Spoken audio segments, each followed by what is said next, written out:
Well, let's put some of those questions to my next guest, Lord Frost. Thank you so much once again for joining us.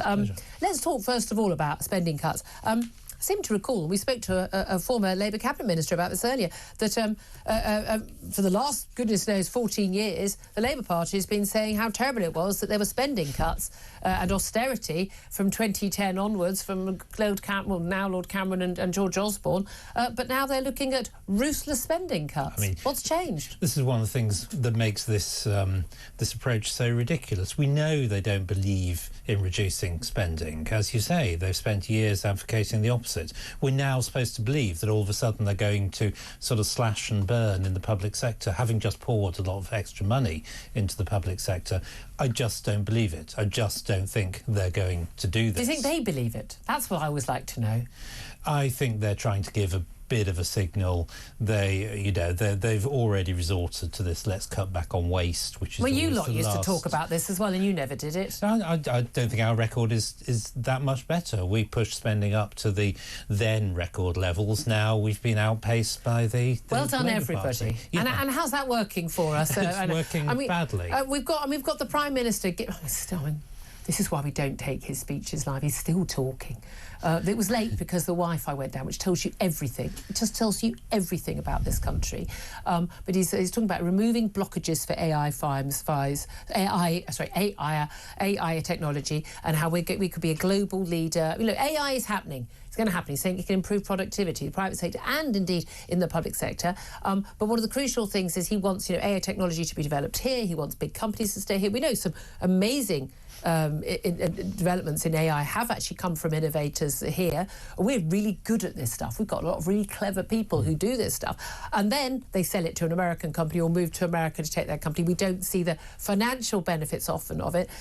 Why does he think that people are going to want to bring their AI company here or develop an AI company here when AI involves the use of extraordinary amounts of electricity? I mean, off the scale levels of electricity, when our energy costs are for business 5 times that of the energy costs of businesses in America. Yeah, well, that's one of the big problems with this. Obviously, you need cheap energy to make it work, and we're going in the other direction. We're pushing energy prices up. Well, there are other problems with this too. He'll have to give up his idea of aligning lots of stuff with the EU if he really wants to generate a proper competitive AI sector. We'll have to get out probably Why would he have to do that? GDPR, because the EU believes in regulating everything. There's already some AI products you can't get in the EU because of their regulation. We'll probably have to get out of the GDPR, the data regulation rules of the EU. Well, that would be a good thing. I think you could improve productivity in this country by about 10% by the fact that everyone doesn't have to click I accept cookies every time they open a website. Absolutely. That's one part of the problem. The other is the technology is not the only thing, as the AI going down demonstrates. It's how you use it. Yeah. I mean, look at how the NHS uses computers. They've been around for 40 years and they're still not using them particularly well. Fax machines work just as well. Why is AI going to, suddenly revolutionise public sector productivity? It's how you use it. It's having the incentives. It's having the interest in investing. It's all the things that this government is taking us in the other direction on. I mean, we've already seen. We know the productivity of the public sector has absolutely flatlined for 20 years, which is very strange because we were told productivity would go up for everybody because we had mass immigration for years. And mass immigration was going to improve productivity, improve GDP, and it hasn't, which is very strange, isn't it? I mean, I don't find it strange because, you're sane. Immigration, is a substitute for investment and productivity. One of the reasons why we didn't invest in technology was because you could get cheap labour. It pushes up the kind of total amount of GDP, but it puts pressure on it per person, and that's what we're now seeing. I mean, but a lot of where we are that creates difficulties for the economy and growth in the economy is about the cost of energy. I'm saying to Lord Faulkner, former Justice Secretary, Labour peer earlier, there's never been any economy that's seen massive growth which has had high energy costs. I mean, that's just there are clear charts showing this. Cheap energy costs are absolutely crucial. It's why I desperately want all those countries, developing countries in Africa and Asia and South America, to actually get cheap energy costs and fossil fuels so that they can develop. develop. We can then sell them things, they can sell us things, and we'll all be better off, and they won't live in mud huts anymore and can have the lifestyle that we have, which is surely what we would all want for those people. But we're in favour of net zero, not just for us, but for them as well. So we're spending billions giving, developing countries access to net zero technology, which won't make them richer and the like, won't do anything about climate change anyway. And we're pushing it for ourselves. A lot of Labour courting of Chinese investment is about net zero. But how do you think that could leave Britain vulnerable to Beijing, either economically, military, security-wise, and any other way? I mean, it obviously will. Net zero, I think, for the developing world is actually an immoral project. Completely it's making agree. their lives worse. Luckily, they're not listening to us, by and large, on this. For us, it's just a rather stupid project because it's pushing up costs and making our economic growth more difficult. Now, as you say, a lot of the actual product, windmills, solar panels and so on, comes from China, and I don't understand why you would want to make yourself more dependent on China at the moment. It seems like an irrational thing for maybe they've just not read the papers lately. Maybe, I mean, there's a report on the BBC today about, people basically in slave labour conditions in China. Maybe the factories of companies like Shein and others. I mean, we know what happens in China. We also know about their hostile intentions towards one of our strongest allies, Taiwan, who, by the way, make pretty much every microchip that we use in our technology. I mean, I don't understand why anyone who's paying any attention at all, who perhaps only watches the BBC 6 o'clock news every day, and that's their only news intake, how they would be wanting to quite literally kowtow to China at this time. No, I mean, sometimes people who don't watch much news and just use their own good judgment come to better outcomes than those who spend all their time following public policy, and maybe this is the case on this too. It's obvious to me that China is a threat, that they wish us ill. Now, that doesn't mean we ought to get into a massive confrontation with China, but it does mean we ought to be insulating ourselves from what they can do, looking for other suppliers, protecting ourselves elsewhere. And I don't see why you would want to go in the other direction. It makes no sense. But we are. There's no doubt at all about that. Can I also ask you about a front page story today about benefits? Because we know we've got a huge number of people in this country who are simply not working, and a huge number of people, way more than most other comparable countries, claiming some sort of disability or sickness benefit. 9 out of 10 disability benefit checks and applications are now carried out remotely. Civil servants working from home. How's that working out for everybody? People at home themselves, not being seen in person. We know there's huge levels of fraud on this. I've got a friend who works in benefit fraud and used to work on the counter, literally sitting in the job centre. I mean, the level of fraud, it certainly went through the roof when they were all forced to work from home in 2020. It's still happening right now. But do you think we're ever going to get to grips with any of the issues in terms of the huge cost of people not working for whatever reason in this country, while we are allowing most of the public sector to sit working on their sofas with daytime telly on in the background? I mean, we've got to get to grips with this problem. Unless you lot didn't. Jacob Rees-Mogg's little passive-aggressive post-it notes on people's desks in Whitehall didn't work. It's perfectly possible to insist that civil servants abide by their contracts and come into the office. And they're going on strike. Sometimes you have to face this down, though I don't expect a Labour government's going to face down the public sector. Would we notice if they all went on strike? Well, I think we might, in things like the land registry, for example, or the probate service. That is a problem.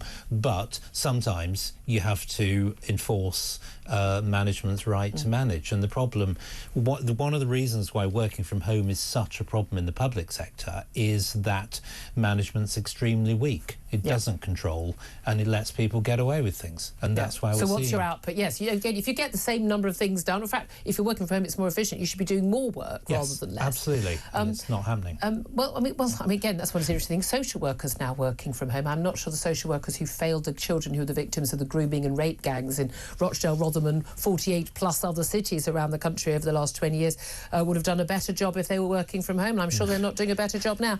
Let's talk about the grooming gangs issue, because also claims and counterclaims that have gone on. The latest one we've had this time last week, we had, yet again, the Prime Minister giving his speech. He was asked a question about the grooming gang story, Elon Musk and the like, and he accused even, Tories and Reform and others basically of jumping on the far-right bandwagon. Exactly the language that prevented people from investigating and talking about and doing something about these grooming gangs for so many years. It was left thousands of girls being brutally raped, beaten and tortured.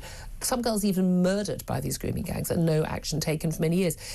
Wes Streeting of the weekend has talked about how the sort of extreme language, inflammatory language that people are using could actually lead to a sort of a response like the far-right attack in New Zealand a few years ago, where we saw a man machine gun people in mosques. Absolutely horrific. One of the messages he had written on his machine gun was for Rotherham. Nigel Farage has hit back, accusing Wes Streeting of covering up the truth of grooming gangs. We've got more and more Labour MPs. We've got Andy Burnham, the Greater Manchester Mayor, now talking about wanting a national public inquiry.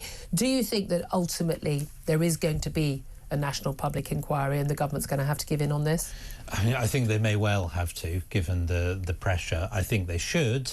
I don't want to see an inquiry like the COVID inquiry, though. I want to see a proper inquiry. It's going so well. That doesn't take too long, is focused, has clear questions and, reports relatively soon, like within a year or so. But I think Norway's already had that. I mean, most countries have had an inquiry. Have had COVID inquiries. They've been done. They've it's just us. People get on the bandwagon.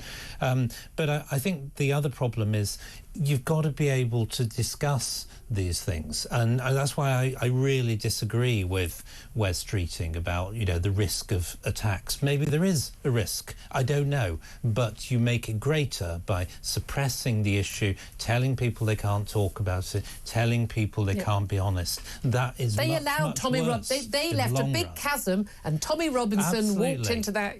Totally. It's this sense that things are going on, we know it, we're not allowed to talk about it, the authorities won't let you. That is what is so corrosive to the kind of social capital that generates this stuff in the first place. We have to be honest. Of course, we shouldn't engage in kind of sort of aggressive language against minority communities here. Yeah. Most people in the Pakistani community are not abusing their children, and we shouldn't drift into that. At the same time, there is an issue, and that's why we need the inquiry to look at this properly. Yeah, absolutely. A proper inquiry. And as we know, it's very clear. People say, we've already had an inquiry. No, we didn't. They literally did not look. That inquiry by Professor Alexis J did not look into the grooming gangs. It didn't look into specific areas where it happened. It looked at areas where it hadn't happened. It specifically, didn't. There were no whistleblowers. There were no, very few victims who got to have their say. That's right. It didn't, as Kemi Bain called it, PMQs, join the dots on this issue. That's right. The past inquiry was too broad. It looked at too many different things. And it was more about the churches and institutional. And as events have shown, it didn't sort of lance the boil. It didn't deal with the issue. Well, it's partly because the government in which you were a minister didn't actually enact any of the recommendations of the inquiry. That is almost certainly true, I'm afraid. And I don't think I've been the strongest defender of the previous government's record. I mean, you did resign in many areas from the government, indeed, so yes. A bit of a giveaway. A bit embarrassing for the government. Obviously, this is now sub judice, but a former Labour minister, former MP for Hove, Ivor Kaplan, who rather alarmingly follows me on Twitter. I'm glad I don't follow him, given the large number of erect members of a different kind that are on his social media feed. I mean, you'd sort of think he might have mistakenly posted an occasional photograph, but no, there are an awful lot of them. But he's been accused of engaging in sexual communication with a child. He's been arrested and released on bail by the police. He spent the night in a police cell. Police have launched an investigation into the alleged incident. He was stopped by a group of activists, basically posing as, they say he posed as an underage boy, and he believed he was meeting a 15-year-old child at Hove Station for sex, is the allegation. Now, obviously that case is sub judice. I don't expect you to comment on those individual allegations. People have a right to, if there are charges brought, a fair trial. Wouldn't want to in any way impact that. However, bit embarrassing for the government, refusing an inquiry when a former Labour MP, who was followed actually on social media by the Prime Minister and others, faced arrest like this. I mean, it is embarrassing, and as you say, we can't comment on the case, but it is embarrassing, and I've no doubt that those who want an inquiry, and rightly so, are going to take every opportunity they can in the media to keep the story running, and so one can expect more of this sort sort of commentary on what's going on until the government does what's necessary and grips the issue. And Well, they indeed. just don't seem willing to. In terms of gripping the issue, the Prime Minister was asked when he finally stopped talking about this AI boom that we're going to see. We're not going to see. He was asked whether Rachel Reeves, his Chancellor, would stay as Chancellor until the next election following the turmoil in the government bond market. What a surprise, of course. He said he was completely confident in his team. Here's the thing, though. His team also includes Tulip Siddiq, Treasury Minister. Tulip Siddiq's my MP for Hampstead and Highgate. Tulip Siddiq is also the Anti-Corruption Minister. She is being investigated for corruption in Bangladesh. Allegations, lots of claims in the papers. In fact, claims that she actually gave false information in the past to a newspaper about this story, that she is the owner of a flat in King's Cross in North London, which was gifted to her, effectively, by a close ally of her aunt, the former Bangladeshi Prime Minister, ousted from government over claims of, and now being investigated of claims of corruption. Big question marks about this property and where her sources of wealth come from. It's quite clear she was very close to her aunt politically, and well, you're allowed to be close with your aunt. However, the allegations are looking very difficult. She was, we are told, basically forced to refer herself to the Standards investigator.